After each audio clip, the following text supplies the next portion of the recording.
प्यारे बच्चों, आज द ब्लैक एरोप्लेन की समरी को सुनेंगे कि इसकी कहानी क्या है। तो एक काले हवाई जहाज की कहानी है।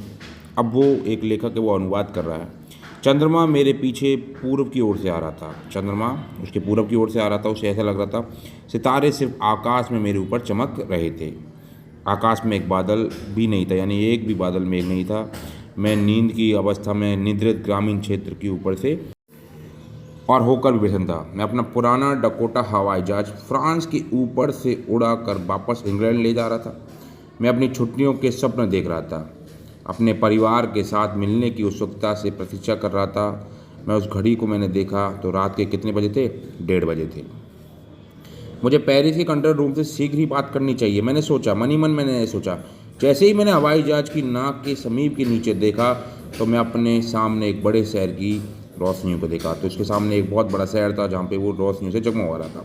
मैंने रेडियो को चिल्लाया, यानी मैसेज सिग्नल से भेजा, पेरिस कंट्रोल, डकोटा DS 088 यहाँ है। क्या आप मुझे सुन सकते हैं? मैं इंग्लैंड के अपने रास्ते पर हूँ समाप्त। तो जब एरोप्लेन पायलट चलाता है तो हमेशा सिग्नल देकर बात करता है। रेडियो से आवाज़ ने मुझे तुरंत उत्तर दिया, DS 08 मैं आपको सुन सकता हूँ। पीछे से उधर से आवाज़ आई, आपको अब 12 डिग्री पश्चिम में मुड़ जाना चाहिए। तो दिशाएं होती हैं 12 डिग्री मुड़कर DS 88 समाप्त। मैंने नक्शे में दिशा सूक्ष्म में जांचा, फिर मैंने दूसरे अंतिम ईंधन टैंक की ओर सूच घुमाया। डकोटा 12 डिग्री पश्चिम की इंग्लैंड की ओर घुमाया, उसको घुमा दिया उसने। मैं सुबह के नाश्ते के समय जब पहुंच जाऊंगा, मैंने सोचा कि एक बहुत ही शानदार अंग्रेजी नाश्ता मुझे मिलेगा। सब कुछ ठीक चल रहा था, एक सरल उड़ान चल रही थी। वो मन ही मन सोच रहा था, सपने देख रहा था कि कल मैं नाश्ते में क्या करूंगा और इंग्लिश ब्रेकफास्ट करूँगा। जब मैंने बादलों को देखा, पेरिस मुझसे 150 किलोमीटर पीछे तूफानी बादल थे। वे विशाल थे, वे आकाश के आर पार सामने एक काले पर्वत जैसे दिखाई दिए। तो उसके सामने एक बहुत बड़े बादल थे। मैं जानता था कि मैं उनके ऊपर नहीं उड़ सकता और चारों ओर उत्तर या दक्षिण उड़ने के लिए पर्याप्त ईंधन मेरे पास नहीं था। अब वो घबरा गया क्योंकि उसका ईंधन हो गया ख़त्म।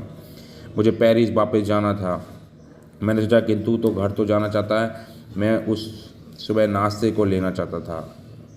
मैं खतरा मोल लूँगा। उसी मन में सोचा कि हाँ, मैं खतरा लूँगा, मैं इन बादलों को पार करूँगा। मैंने सोचा और उस पुराने डकोटा को सीधे तूफान के अंदर उड़ाया।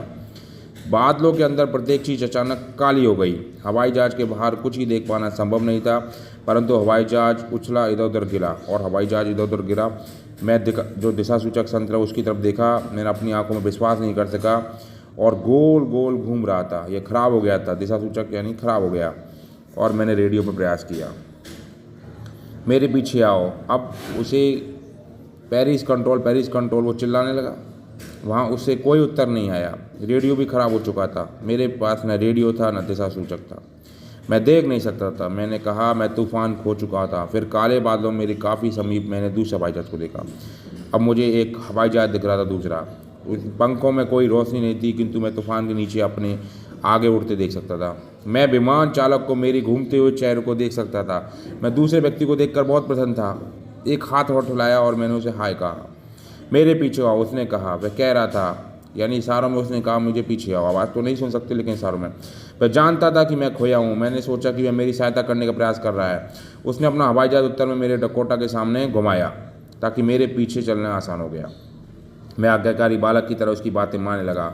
आधे घंटे बाद अजनबी काली आवाज़ बादलों से मेरे सामने थी। अब पुराने डकोटा केवल 5-10 मिनट तक की उड़ान, ईंधन बिल्कुल ख़त्म होने वाला था। मैं बहुत डर गया था, मैं बहुत घबरा गया था।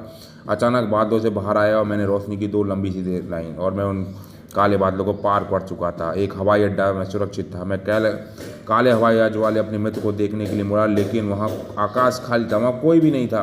काला हवाई जहाज जा चुका था।